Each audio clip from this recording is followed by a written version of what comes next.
Bismillahirrahmanirrahim. Alhamdulillah wala haula wala quwata illa billah. Jumpa lagi di Madania Talk, terus menggali selalu berimprovisasi. Kali ini kita sapa dulu ya bintang tamu kita, Al-Ustadz Faisal Fauzi SAG, Sarjana alam goib. sarjana alam gaib. Kaifahal? Alhamdulillah khair. Assalamualaikum warahmatullahi. Assalamualaikum warahmatullahi wabarakatuh. Jadi nampaknya pas kita datangkan bintang tamu kita karena dari sekian banyak tema yang sedang viral di Indonesia ini, ya, ada kasus ya polisi tembak polisi yang katanya begitu. Ada juga banyak kasus lainnya. Kita coba membahas tema yang semoga kita bisa mengambil manfaatnya. Kita telaah dari sisi bagaimana kacamata Islam, dan juga kita baca basmalah dulu nih Ustaz. Bismillahirrahmanirrahim. Biar gak kena pelet sihir nanti, karena yang akan kita bahas ini adalah masalah yang memang perlu mendapat perhatian serius, meskipun tentu dari pemberitaan media, channel-channel YouTube bahkan sudah banyak yang mengkaji, tapi izinkan kami masuk untuk membahas itu. Ini kita akan coba angkat ini Ustaz Faisal terkait Samsudin Jadab. Saya nggak mau bilang Gus ya, Samsudin Jadab saja. Dengan pesulap merah. Jadi ini karena Anda nih SAG, backgroundnya itu sangat memungkinkan untuk mengomentari. Jadi Insyaallah. berikan satu kalimat tentang Samsudin Jadab.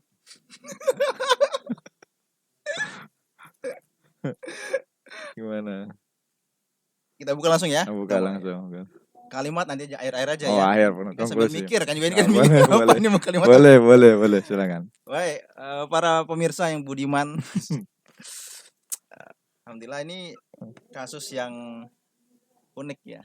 Dan sebenarnya sudah banyak terjadi ya, saya tarik betul ya. Di beberapa kasus di beberapa momen dulu lah, beberapa tahun-tahun terakhir dulu juga pernah. Nah, sekarang ini memang lagi rame dengan Pak Samsudin ini. Kalau saya melihat begini, saya tarik betapa masih kuatnya daya tarik label keagamaan ya, Islam betul saya tarik ya.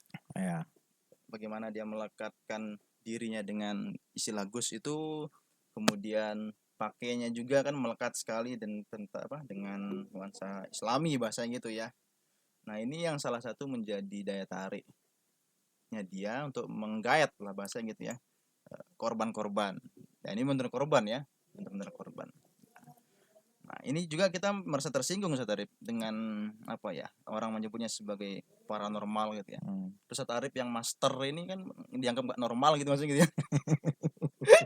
Dia dianggap orang pintar gitu ya. Nah terus nih orang-orang yang tidak melakukan itu apa dianggap bodoh gitu, tidak pintar. Ini kan menjadi persoalan juga nih. Itu Satarif ya. Tapi yang jelas fenomena ini seperti yang disampaikan tadi perlu ditanggapi dengan serius gitu ya. Perlu ditanggapi dengan serius karena masyarakat kita secara umum juga masih banyak lah yang percaya, yang meyakini hal-hal demikian. Gitu Satarif sementara. Silakan gimana? Jadi memang yang menarik dari kasus Samsudin Jadab ini bahwasanya dia seakan-akan menjual agama. Betul. Jadi kepentingannya pengen mengambil keuntungan komersil dari perilakunya yang secara simbol menggunakan pakaian berkedok Islami, bacaan-bacaannya pun juga beberapa ayat suci Al-Quran dan juga seakan-akan bahasa Arab. Ketika kita nggak tahu tuh dia bisa baca kitab atau tidak. Nah, kita harus tegaskan bahwasanya ini sangat tidak dibenarkan jika memang mengambil meraup keuntungan. Tapi nanti insya Allah kita akan sampai pada percakapan bagaimana sebenarnya tarif itu dibolehkan dalam Islam. Dalam kaitannya misalnya ketika ada guru mengaji dan seterusnya. Tetapi kalau dalam hal ini, perdukunan ini, maka yang juga salah satu menurut saya Ustaz Faisal yang berjasa dalam membuat kasus ini viral terbongkar adalah si pesulap merah. Si pesulap merah ini suka tidak suka, dia adalah pahlawan yang memberikan kita penyadaran bahwasanya kita jangan mudah tertipu, jangan mudah untuk terkecoh dengan sosok-sosok figur-figur yang menggunakan Nah, simbol-simbol betul. agama, sehingga mereka seakan menjual. Emang pada akhirnya dia mengakui ini adalah konten belaka sebagai entertainment. Nah, sudah dikatakan kalau hanya konten selesai, akui situ selesai dan itu tidak masalah sebenarnya. Tapi jika dia lagi ngeles lagi, melakukan lagi, mengulang lagi, padahal triknya sudah dibongkar ya, ketahuan sudah cara-caranya, tapi dia lagi mengambil keuntungan, ini yang sangat disesalkan dan kita sayangkan. Kalau hanya kepentingan konten, itu kan banyak sekarang ya, orang buat konten itu kan di YouTube banyak tuh. Ada yang kontennya ngeprank. Betul. Ada yang membuat konten-konten pakaian, harganya berapa, apa istilahnya, OOTD, outfit of the day. Ada juga membuat banyaklah ya konten-konten yang baik mendidik maupun tidak. Nah, konten-konten yang untuk menghibur semata ini sebenarnya tidak mengapa menurut saya. Ada settingan, tetapi jika digunakan untuk mengambil keuntungan ini akan menjadi masalah gitu, masalah serius. Jadi Ustadz Faisal melihat si pesulap merah ini bagaimana? Karena harus kita akui ada yang pro dan ada yang tidak nih. Gimana? Sebelumnya begini. Tadi terkait tentang perdukunan gitu ya, Saudara ya. Sebenarnya persoalannya mau dia bertarif apa tidak itu sudah masalah ya. Betul ya. Percaya dengan yang hal sedemikian itu bagaimana Saudara dulu? Ya, jadi sebenarnya kita datangin dukun itu sudah masuk syirik gitu. Masa ada jatuh syirik kecil, syirik sogir, asgor atau akbar itu bisa kita perdebatkan, tetapi sebenarnya mempercayai, menggantungkan nasib. Kalau minta nasihat ke kiai itu lain ya, babnya lain. Tapi kalau percaya kepada dukun, percaya kepada katakan orang pintar, mau nyalon DPR, orang pintar. Kalau dipikir dukun, orang pintar yang dikatakan tempat mereka minta nasihat itu, kalau mereka memang benar-benar pintar ngapain nolong orang? Harusnya kan rubah saja nasibnya sendiri. Betul.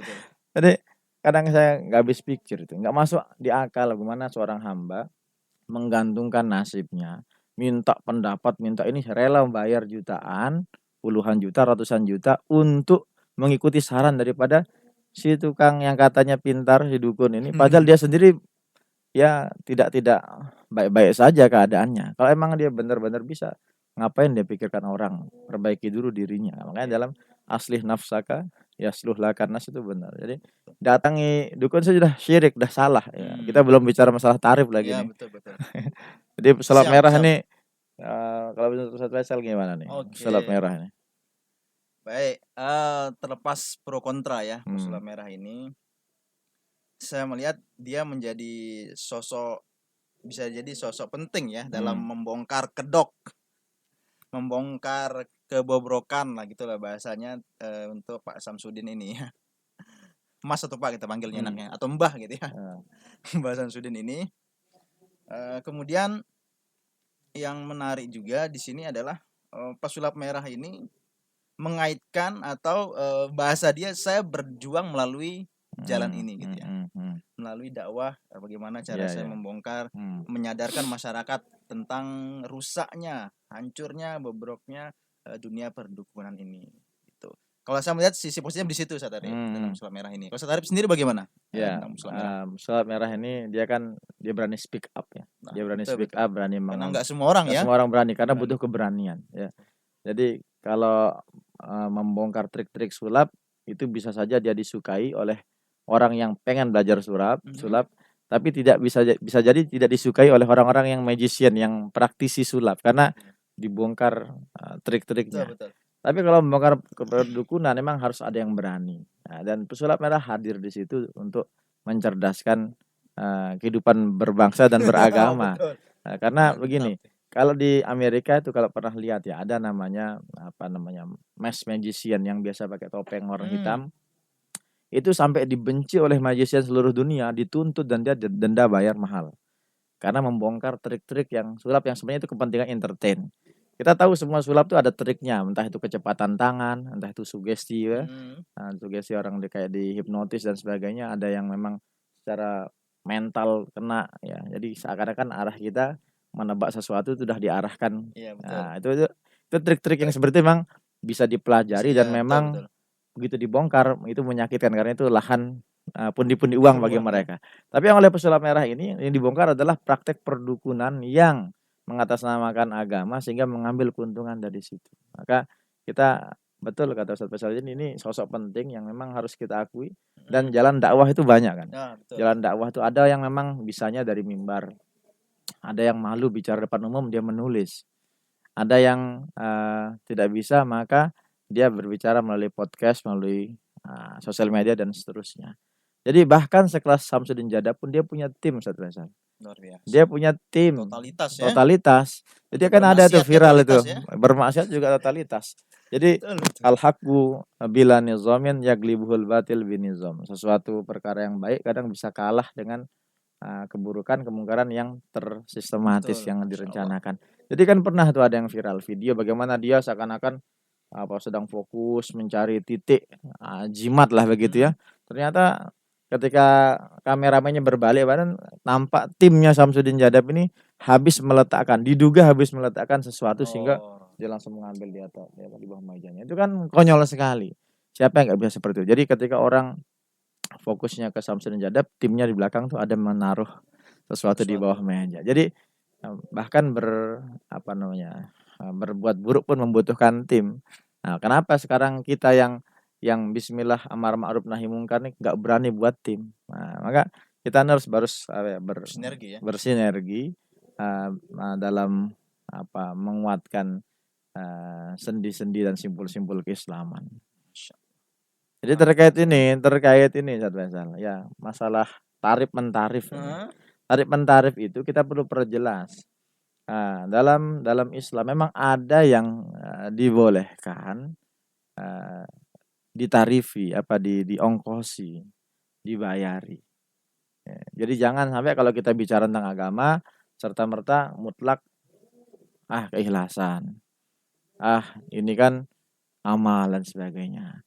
Contohnya begini. Contohnya guru ngaji. Nah, guru ngaji itu kita harus sadari dia itu manusia. Dia itu punya keluarga.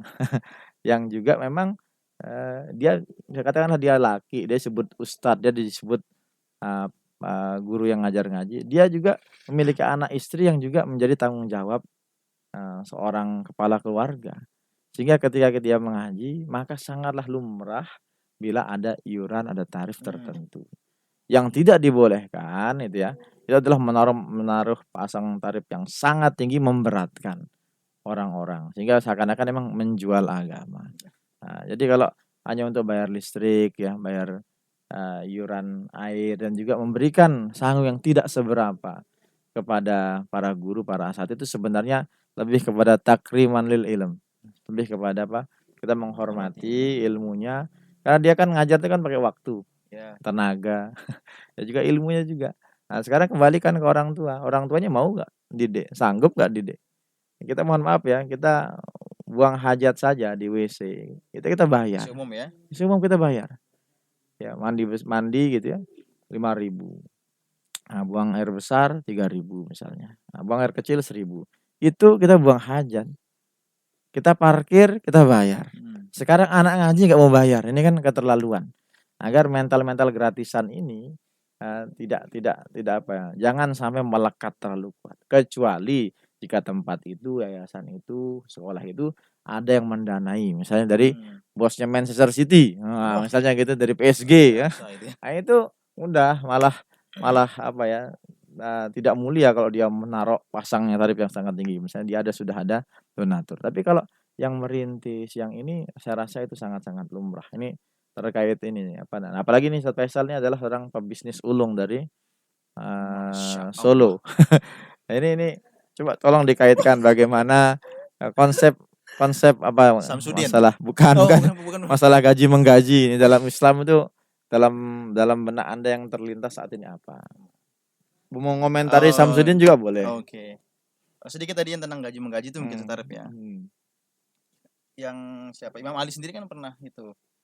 Senang ya kalau udah referensinya mulai keluar nih, harus di barang sasak tuh digoret deh baru udah keluar. Ada sekian tuh syaratnya untuk ilmu tuh. Nah, salah satunya ada biaya yang memang dikeluarkan kan, ada uang yang keluar untuk biaya. Wadirhamin. Iya, wadirham itu. Dan itu uang itu bukan uang yang sedikit sebenarnya kan. Ada jangka panjang waktu yang sekian lama, ada uang yang keluar juga yang. Nah, salah satu uang itu pun untuk bisa dikatakan membayar guru-guru yang seperti kata Ustaz Arif tadi, lebih pada menghormati ilmu itu sendiri, dan itu nggak jadi masalah karena kan surga itu bukan hanya orang miskin sih, ya. Betul, Bukan betul. orang ikhlas yang muarnya nggak punya apa-apa gitu ya. Iya, Nah, jadi begitu tadi tentang tarif mentarif. masyaallah, Jadi ya fine-fine aja. Masalahnya orang apa ya? Les apa ini salah satu kalau kita boleh pisah ya, misalnya Oke, agama dan umum gitu ya, ya. ya betul, betul. Nah, yang umum ini kan diperjuangkan nih. Kalau dia les biola gitu, Wah, les gitu ya. renang, dia berani bayar Betul, betul. tinggi. Itu nggak jadi masalah sebenarnya kan ya. Iya, Kalau dia nggak masalah, di-compare, nggak masalah. betul tuh fine Tapi aja. kenapa begitu untuk Soal ngaji agama, ngaji nih. seakan-akan harus lillahi ta'ala. Betul. Betul, betul. Jadi ini Ini agar persoalan nih. kita terbuka mindset kita bahwasanya harus berani bermodal ketika urusan agama pun harus investasi karena anak ini akhirat ya. Iya. Nah, jadi ada kutipan menarik gini Ustaz Faisal. Bagaimana? Suami itu harus belajar agama. Kalau tanpa ilmu agama, dengan apa dia mendidik istrinya? Istri harus belajar agama, karena kalau tidak dengan ilmu agama, dengan apa dia mendidik anak-anaknya? Anak pun harus belajar agama, kalau tidak dengan ilmu agama, dengan apa dia mendoakan kedua orang tuanya. Jadi lihat ya, segitiga ini kalau kita kembangkan bisa ke kakek, nenek, ke paman, bibi, ke bawah ya, zuriyah man ala man adna. Tapi pada dasarnya ilmu agama itu sangat penting, jangan remehkan. Nah, jadi kita jangan sampai kalau anaknya juara olimpiade dianggap ini prestasi. Tapi juara MTQ, juara hafalan 1 juz dianggap gitu ya? Biasa aja. Kamu cukup hadiahnya es krim. Sedangkan kalau yang pulang dari London ikut olimpiade, sepeda, dapat PS dan sebagainya. Jadi ini jangan ini. Coba lihat ya, dosen-dosen itu apa ketika mereka ngajar terus bilang lillahi ta'ala aja Pak ya, ikhlas, nggak usah digaji. Gaji dari dosen, honor itu sebenarnya lebih kepada agar dosen itu katakanlah bisa beli bajunya biar penampilan lebih layak, bisa memberi referensi buku-buku biar mereka bacaannya juga lebih layak, dan untuk anak istrinya tentu. Jadi ini betul tuh lan tanalal ilma tadi kan. Tidak mungkin atau kamu tidak akan mendapatkan ilmu secara sempurna. Itu salah satunya syaratnya wadirhamin. Jadi dirham dia kan simbol mata uang yang banyak ya. Jadi dokter itu kenapa mahal? Karena proses dia untuk sampai ke titik itu mengeluarkan puluhan juta. Jadi itu tuh menarik ini. Nah, satu kata untuk Samsudin Jadab itu belum nih. Konslet. luar biasa satu. Konslet. Satu kata. Bagus. Dia konslet. Jadi gini. Dia tuh kan ada adegan dia seakan-akan di tengah hutan, kadang berkelahi dia mental lah. Itu kan orang-orangnya. Saya malah pengen tuh kalau dia bertanding dengan head to head sama pesulap merah. Kira-kira mempan gak ada tuh? Mental itu. Kan ada tuh mental kalau bertanding belum disentuh langsung gini mental. Jadi ya kan sempat ditantang Saudara. Ditantang. Pukul sampai tulang rusuk pecah gitu ya, marta ya. Jadi coba dia tanding tuh kan kita laki gitu. Jadi biar dia berkelahi, kita senang tuh head to head antara pesulap merah dan si Jadab ini. Nah, kembali Saudara tentang pesulap merah ya, tentang media dakwah tadi sedikit betul. Saya sedikit mengomentari ya bahwa ada dalam ayat itu Quran itu kan Saudara kalau nggak salah ya, saya mau dikoreksi nanti. Dakwah itu bilisani qaumihim kalau nggak maksudnya. Jadi nabi itu kan dikirim berdasarkan berdakwah melalui lisan kaumnya. Nah, lisan kaum ini kan kalau kita lagi bukan hanya secara bahasa sebenarnya, tapi dari profesi-profesi mana yang kita bisa. Nah, salah satunya lah Pak siapa tadi itu Pak pesulap merah ini, dia berdakwah, dia bisa bersulap, dia bisa trik-trik sulap lah bahasa gitu ya. Nah, dia berdakwah dari situ membongkar kemaksiatan dari perdukunan. Nah, kita semua pun mungkin para pendengar yang ada di sini profesinya apapun sebenarnya bisa juga mensiarkan kebaikan melalui tidak mesti harus kita lulusan pesantren, kita nggak perlu harus punya gelar darah kiai, ulama dan lain sebagainya. Tapi semua itu bisa dari mana saja asalkan mau, itu intinya kan ya. Kita tersadar tidak, kita mau enggak untuk mensiarkan agama ini gitu. Dari mana aja kan bisa. Dari perdagangan termasuk juga bisa dari mana saja sebenarnya. Gitu Ustaz Arif. Mungkin gimana? Karena emang dai itu bukan profesi. Ada ini kan penyeru, siapapun dan apapun yang kita geluti sebenarnya bisa menjadi dai. Penyeru, bukan dai. Dai ini bukan hanya kerjaannya ustadz, bukan hanya kerjanya para tuan guru, para habaib, para orang-orang ditokohkan, tetapi siapapun bisa berdakwah dengan caranya masing-masing. Betul. Dan satu ada kutipan yang menarik saya ingat dari Pesulap Merah, dia bilang apa? Saya takut nanti di akhirat, dia bilang gini, luar biasa dia nih ternyata Iya. sangat Islam ya, sejauh yang kita bersyukurlah terlepas dari pro kontranya. Saya takut, kenapa saya berani membongkar ini? Karena saya takut di akhirat nanti Allah tanya, kenapa kamu nggak bongkar? Padahal saya ini merasa Allah menitipkan sedikit ilmunya terkait apa perdukunan ini harus disampaikan. Karena kalau nggak speak up, nah itu bilisan qaumihim itu juga tadi sebenarnya bisa kalau kita ekstrak gitu ya, dia juga bisa menggunakan media yang ada saat ini. Jadi YouTube ya, sosial media ini sebenarnya bilisan qaumihim juga bisa. Karena bukan hanya orang Inggris berdakwah dengan bahasa Inggris, Arab berdakwah dengan bahasa Arab, bahasa Indonesia, bukan hanya seperti itu, sebatas itu. Sekarang skopnya bisa lebih lebar, spektrumnya, tapi bisa saja sekarang kita hidup di era digital, ya dakwahnya dengan digital. Nah, YouTube dan sebagainya ini saya rasa media yang masih masuk kategori bilisani qaumihim, insyaallah. Kalau Pesulap Merah nih bagaimana nih? Apa satu kata? Pesulap Merah ya. Pesulap Merah. Tadi kan kalau Samsudin tuh konslet ya. Konslet kita tahu udah ya. Gimana errornya kalau konslet. Nah, kalau Pesulap Merah nanti dulu. Kita pikir dulu Sadarifnya apa sambil berjalan ya. Tapi yang menarik itu Ustaz Faisal. Sadari Sulaiman itu pernah minta untuk Samsudin Jadab nih, ya bertobatlah, berhentilah, akui itu adalah konten entertain, ya terus berhenti, jangan lagi malah nantang, jangan lagi malah apa turnya tuh kayak orang yang menggebu-gebu pengen nantang, pengen ketemu. Udahlah, kamu tuh se-Indonesia sudah ketahuan gitu kan, dan akan sangat lebih terhormat, lebih mulia jika tonnya itu merendah dan akui salah saya, menyesal. Udah itu hijrah. Itu dia bilang sebelum mendapat sebelum ditempelin malaikat ya. Insyaallah. Baik ya. Oke, sekarang kita kembali Ustaz Arif tentang Pak Samsudin dulu nih, dunia supranatural, sedunia magis, dunia sihir menyihir itu ya. Dalam Islam sendiri bagaimana Ustaz Arif itu? Ada apa tidak itu sebenarnya ya? Kalau masalah apa ya, jadi kalau dalam zaman Rasulullah itu ada namanya tiaroh ya. Tiaroh ini diambil dari kata toir ini artinya burung ya. Jadi ada kepercayaan bangsa Arab jahiliyah itu, misalnya ketika akan berburu, ketika akan pergi safar berdagang, karena salah satu kebiasaan orang Arab jahiliyah adalah berdagang ke Fisyita iwaswaib itu dalam Al-Quran ada. Jadi di musim dingin dan seterusnya. Jadi mereka melepaskan burung. Burung itu dilepaskan. Kalau dia terbangnya ke kiri, nah itu pertanda sial, pamali. Nggak jadi berangkat. Jadi kalau ke kanan itu ini beruntung nih, kita akan dapat keuntungan dan seterusnya. Itulah makanya Rasulullah datang dengan satu konsep yang sangat matang, la tiyarata fil Islam. Nggak ada yang kayak gitu, itu nggak ada ya. Ya perdukunan, mempercayai yang konsep-konsep perdukunan yang gitu itu nggak ada. Bahkan dalam Islam tuh hari sial itu nggak ada, nggak boleh kita bilang semua hari baik baik, hari sial. Jangan nikah hari ini, hari sial. Kamu nggak boleh nikah sama misalnya anak sulung, nggak boleh nikah sama anaknya yang paling ragil, laki perempuan ada. Itu dalam Islam itu tidak dibenarkan. Rasulullah Muhammad SAW itu juga bahkan sahabat-sahabat banyak yang menikah di bulan Safar. Bulan Safar dibilang bulan sial misalnya. Itu dalam rangka menghapuskan bahwasanya kesan image kesialan, hari-hari keberuntungan.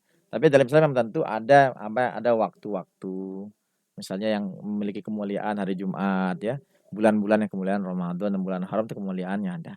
Tapi kalau bicara yang hal negatif itu Islam sangat tidak menganjurkan ke arah sana. Jadi perdukunan dalam Islam artinya ketika Islam datang sudah ada merebak di mana-mana. Ada tuh. Tapi bukan Islam mendukung untuk itu. Islam datang justru untuk membasmi itu. Itu konsepnya begitu. Nah, oke. Nah, kemudian Islam ya, kita coba menelisik kisah Nabi Musa dulu kan ya, tentang sihir-sihir ya. Nah, itu kira-kira ketika Fir'aun mengutus dukunnya, nah itu trik apa kira-kira itu? Kalau ini kan trik ini yang yang Samsudin tuh trik tuh. Nah, kalau yang itu bagaimana tuh Sadarif itu? Nabi dari berapa yang saya sempat baca Hmm. seawam pembacaan saya terkait kisah-kisah heroik Nabi Musa yang mana terkait mukjizat ya. Jadi pesulap-pesulapnya Firaun itu kan pada akhirnya itu beriman kepada Nabi Musa. Masya Allah. Beriman. Dan mereka itu akhirnya meninggal bahkan sebelum melaksanakan katakanlah zikir sholatnya ala Nabi Musa itu karena kemarahan Firaun laknatullah. Jadi mereka dari yang saya baca itu memanipulasi pandangan orang yang melihat. Jadi tali yang dilempar seakan-akan itu menjadi ular yang bergerak.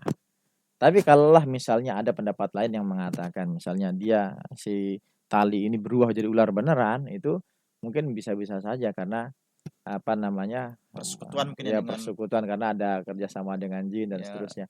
Tetapi lebih kepada sugesti kan sebenarnya hal kayak gini. Tapi lihat bagaimana Allah Subhanahu Wa Taala. Jadi yang menarik ini mukjizat Ustaz Faisal. Mukjizat tuh definisi sederhananya amrun khariqun lil adah. Mukjizat itu diambil kata ajaza yang bermakna lemah. Jadi mukjizat itu sebenarnya pertolongan Allah yang melemahkan orang-orang yang menantang utusannya. Jadi mukjizatnya sebenarnya yang melemahkan si para penantang tadi. Ular tadi kan menantang Nabi Musa. Tongkatnya Nabi Musa yang itu adalah dilemparkan menjadi ular yang sampai itu mukjizah melemahkan ular-ular yang kecil. Jadi begitu. Jadi yang menarik juga kalau kita bicara tentang kisah Nabi Musa. Nih, ini pertanyaan buat Ustaz Faisal sama yang hadir. Kira-kira kalau Nabi Musa tidak menghentakkan tongkatnya di tepi Laut Merah saat itu, apakah tidak terjadi yang namanya laut terbelah itu? Nabi Musa nih kan dikejar sama Firaun dan bala tentara itu udah daerah jarak 2 kilo kata. Itu sampai katanya gemuruh mereka karena jumlahnya yang sangat banyak itu udah membuat Bani Israil dan Nabi Musa saat itu sempat khawatir, sempat was-was karena di depannya hanya ada lautan, di belakangnya musuh. Jadi dia dapat ilham untuk menghentakkan tongkatnya sehingga terbelahlah lautan. Nah, sekarang pertanyaannya, ini bicara akidah.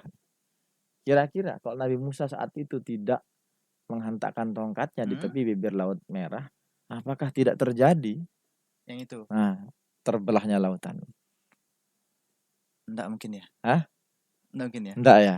Dan mungkin yang menyimak pun kan akan bilang sebagian seperti itu. Padahal kalau kita lihat itu hanya asbab sebenarnya.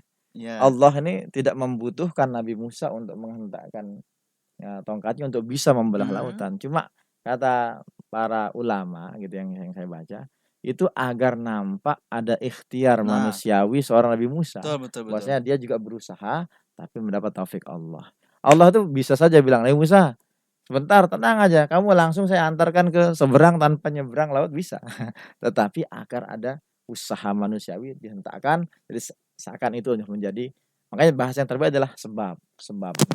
Cara bicara akidah tuh nggak boleh kita bilang kalau kita bicara akidah yang agak dalam tuh untung saya minum obat ini, kalau nggak minum obatnya nggak saya sembuh. Nah itu sudah jatuh itu. Ada kesyirikan kecil lah. Itu perlu syahadat nggak itu? Oh tidak sampai. Harusnya kita bilang alhamdulillah. Itu sudah cukup sebenarnya. Gitu ya. Sebab kalau itu kalau sangat dianggap terlalu rumit, saya yang sempurna gini. Alhamdulillah sebab obat ini Allah menyembuhkan saya. Tapi kalau musibah, alhamdulillah saya sembuh. Sudah selesai. Tapi tetap hati kita yakin bahwasanya yang menyembuhkan adalah Allah SWT. Jadi itu apa namanya pertanyaan yang tadi bahwasanya bisa saja itu dibuat yang melihat ular-ular penyihir Firaun itu adalah kamuflase sehingga dia menjadi nampaknya ular sehingga orang takut. Itu kan dikatakan Nabi Musa sempat mundur itu. Nabi Musa termundur karena kaget ya. Kaget ya, gimana kita ngelihat kecoa aja. Apalagi Oke. Baik, Ustaz Arif. Menarik. Nah, kemudian kita kembali nih. Nah, zaman-zaman itu ini kan mereka tidak membungkus ya keahlian mereka sihir mereka menjadi dukun itu tidak membungkus dengan agama itu ya. Nah, mereka terlepas dari itu. Bahkan saya mengakui diri bahwa ini saya bukan muslim, saya bukan kiai, tapi saya ilmu dukun gitu ya. Saya punya ini. Nah, kebalikan saat ini, kebalikan ngerti ya? Kebalikan ya. Lawan. Sebaliknya sekarang. Nah, orang malah membawa embel-embel itu untuk menjadi menjadi media daya tarik gitu ya, jadi magnetnya gitu Sarip ya. Betul ya saudara ya? Betul betul Betul ya. betul. Contohnya yang kasus yang inilah yang Mhm. sementara aja gelar Gus sendiri ini kan juga jadi persoalan ya. Nah, ya. Tuh, Kalau saudara. di tradisi pesantren Gus ini adalah anak Pak Yai, Apa ya? anaknya Pak Yai gitu ya. Jadi kalau kalau perempuan Ning, kalau laki Gus, artinya tidak sembarangan. Saya belum cross check apakah si Mm. Samsudin Jadab ini benar-benar Gus atau tidak, karena apa namanya, gelar itu gelar tidak sembarangan ya. Kita Oh betul, nggak bahkan ada sembarang ya. yang Gus asli saja malu pakai nama Gus. Dia eee, nyebut dirinya Gus itu adalah sebuah keberanian. Ini, namanya perbincangan kita sudah 30 menit. Oh Nah, jika betul ya. nanti dirasa akan membutuhkan lagi sambungan, maka kita buat part 2 dengan tema yang lain bisa saja atau kelanjutan Oh. daripada ini. Terus ini lihat nih Eee, datanya valid banget nih saudara ya, lengkap banget catatannya nih. oh Ini sudah habis nih. sudah selesai Sudah selesai ya? sudah selesai. Luar biasa. Mantap. Insyaallah. Jadi satu kata itu untuk pesulap merah. Tadi kan kalau Oh ya, yang saya mikir satu kata nih untuk Mbah Samsudin gimana nih? Satu kata dulu, tadi setara kan dulu. Kalau saya kan konslet tuh. konslet, Nah. sangat konslet. Oh gitu. Jadi saya tambahkan sangat gitu ya. Sangat konslet. Nah, sekarang kalau untuk pesulap merah, Faisal. Pesulap merah nih apa ya? Super berani. Oh, beda mungkin berani mungkin ya. Berani ya? Sangat berani gitu ya. Berani ya. Masalahnya dia keyakinan untuk dia kan santet itu Ya. dia menghadapi kematian lah bahasa gitu ya, Iya iya. santet nih gitu ya. Tapi dia berani banget Iya. gitu ya. Setara gimana? Yang untuk yang pesulap merah nih apa nih? Iya. Cocok dengan gelarnya kan ya? Iya iya. Merah gitu. Merah, ilmu hitam, ilmu putih, ilmu merah. Merah ya. Jadi dia yakin gitu. Jadi Nah, betul dengan keyakinan itu. dia yakin betul dengan statement mengatakan saya takut di akhirat ditanya Allah karena saya merasa Allah titipkan sedikit ilmu yang untuk membongkar. Kalau saya nggak ajarkan sekarang, nggak bongkar sekarang, saya akan ditanya. Itu saya lihat orangnya yakin ada Tawakal yang tinggi ya. ya tauhidnya tuh sangat menonjol. Dalam. Karena nggak semua orang berani itu Ya ya. betul. Ukurannya mungkin misalkan ya kita mungkin ya Setarip sendiri lah ditanya gitu kan ya, menghadapi face to face dengan orang santet itu gimana Setarip itu keyakinannya apa seperti pesulap merah atau seperti apa kira-kira itu ada rasa ini ada Ya, pasti ada, ya. pasti ada. Tapi yang jelas dia berani tampil di depan kamera, terdokumentasi itu adalah sebuah langkah yang sangat berani dan didampingi. Tapi beraninya bukan nekat ya, tidak berani yang ada yakinnya. Ya, itu yang kita ya. Dan harus dia apresiasi. Ya, dan emang dia apa ya ahli dalam bidang itu ya. Ahli. Makanya dia punya sekian sertifikat yang non formal, hipnotis, hipnoterapi itu dia punya. Jadi itu yang membuat kelengkapan disiplin ilmu lah, itulah yang membuat dia semakin pede untuk ya, betul. orang tuh harus idat ya, semua tuh harus pakai persiapan. Kan demikian ya, nanti kita sambung lagi. Menarik sekali, serasa tidak cukup ini untuk membincangkan si Samsudin Jadab. Sampai subuh bisa nih saudara ya. Sebenarnya. Tapi sekali lagi semua kita punya masa lalu dan insya Allah akan memiliki harapan di masa depan kepada teman-teman yang terlanjur ya masuk di dunia yang memang salah begitu. Ya udah akui dan menyesal dan silahkan memperbaiki diri. Tidak ada salahnya kita mengakui diri kita salah dan berhijrah.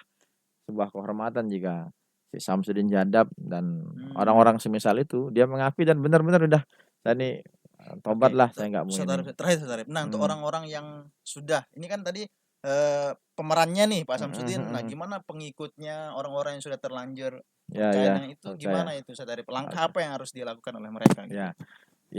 Karena Faisal nanya ini saya mikir dua hal nih. Yang pertama saya pikirkan nasib pertama korbannya justru. Korban yang sudah menghabiskan puluhan atau jutaan rupiah ini kan sebenarnya kalau di proses hukum dia kena nih. Karena ini penipuan kan. Nah, tapi itu jelas itu kuasanya inilah ya ada ranah sendiri. Nah, sekarang para pengikut followers ini ya kalau dalam sosmed itu ada unfollow kan. Ada unfollow, ada unsubscribe, blog gitu ya. Ada blog dan sebagainya. Udah batasi diri karena apa? Su'ul khuluqi yu'di. Jadi sesuatu yang bejat, yang buruk itu akan menular. Saya takut ini follower-follower yang fanatik, yang ta'assub, yang berlebihan ini sudah di brainwash otaknya sehingga mereka tersugesti bahwasanya si Jadab ini adalah pemilik aura, pemilik supernatural. Jadi harus membatasi sehingga melepaskan dan istiazah lah, minta perlindungan kepada Allah Subhanahu wa taala.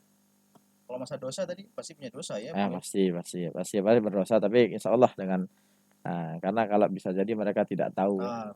Ketidaktahuan ini kan rufi'al qalam ya. Jadi ini kan tadi kita rencanakan pemirsa akan bicara 15 menit, tapi ceritanya dia jarang pulang. Begitu pulang kita manfaatkan, kita sharing dan kita episode selanjutnya apa nih? Tentang apa episode selanjutnya? Ini kita tutup dulu, nanti bisa kita konsep lagi apa kira-kira. Mungkin gitu ya. Insyaallah. Jazakallah khairan. Di podcast ini tidak ada bayarannya. Hanya pisang ya. Ada pisang, dan maka kepada semua pemilik ini pemilik apa nih? Macam-macam lah. Ini meja kita masih kosong. Paham sendiri. Terima kasih. Kosong juga ini. Terima kasih atas kehadirannya, semoga bermanfaat. Amin, amin, amin. Dan semoga apa yang kita bicarakan juga menjadi kesadaran menyeluruh, kesadaran kolektif bahwasanya dibodoh itu jangan mau, dan jangan juga mau membodohi orang. Demikian apa yang bisa kita diskusikan Ustaz Faisal pada Madaniyah Talk edisi ke-7 dengan tema pesulap merah versus Samsudin Jadab. Jumpa lagi di episode selanjutnya dengan tema-tema yang insyaallah tidak kalah menarik. Terus saksikan, like, share, and subscribe Madaniyah Talk. Terus menggali, selalu berimprovisasi. Assalamualaikum warahmatullahi wabarakatuh. Waalaikumsalam warahmatullahi wabarakatuh.